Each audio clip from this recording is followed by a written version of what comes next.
Welcome to the Jaron Jarvis channel. I am Jaron Jarvis.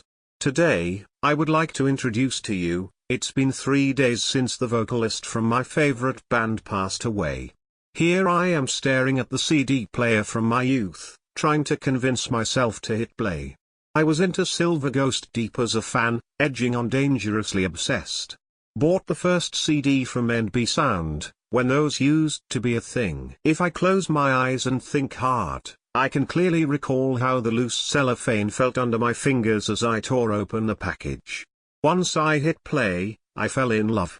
12 years, 4 albums and 1 film soundtrack. And I was a fan of them through it all. Yeah, they were a simple power chords alternative rock band that formed in the noughties, but they were different enough for me. Surging guitars, groovy bass, but what really made the band was Rachel's voice. Rachel Chase was born to sing. From her soft breathy acoustic ballads, to the powerful near-guttural power she had when they got heavy, she could nail every note. She had the range that made Silver Ghost work.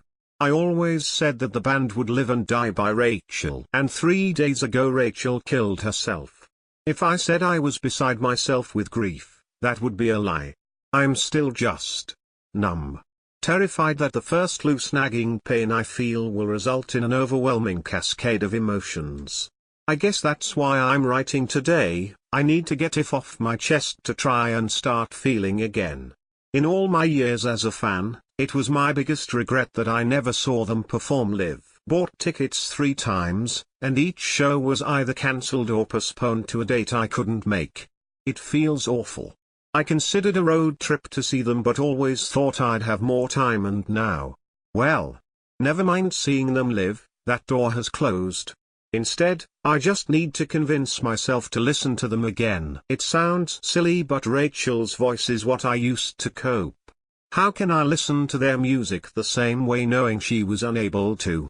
Arguing with myself, an answer to my question plays in my brain. Just listen to it. Get it started, let life do the rest. There's a certain irony in allowing their lyrics to propel me now, but I can't allow that to restrict me now, or I'd be paralyzed. Silver Ghost will always be a part of me. I need to come to terms with that.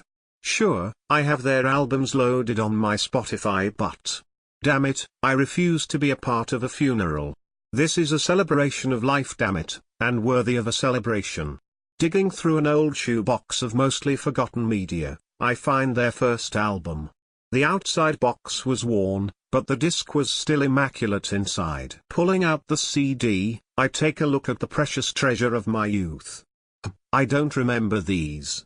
The disc is less immaculate than I remember, as a pattern of oddly familiar scratches is visible on the other side. Must have happened in the move, shame. Shaking off the scratches with a shrug, I pop open the tray and carefully place the disc inside, praying that it'll still play. It's hard to describe the emotions that washed over me as the low notes of the guitar intro to Gone began to play.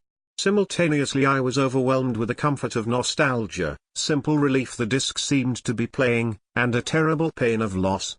Finally, I fell to my knees and began to cry as the impact of what was lost finally hit me. Rachel's all too familiar voice boomed again. But I'm going, and I'm going. I nod along with the familiar pull of her breathy voice as the song faded into a quick moment of silence. Then suddenly, piercing the silence, Rachel's voice singing in a quiet whisper, again. And I'm gone. My eyes opened wide as a shiver went down my spine.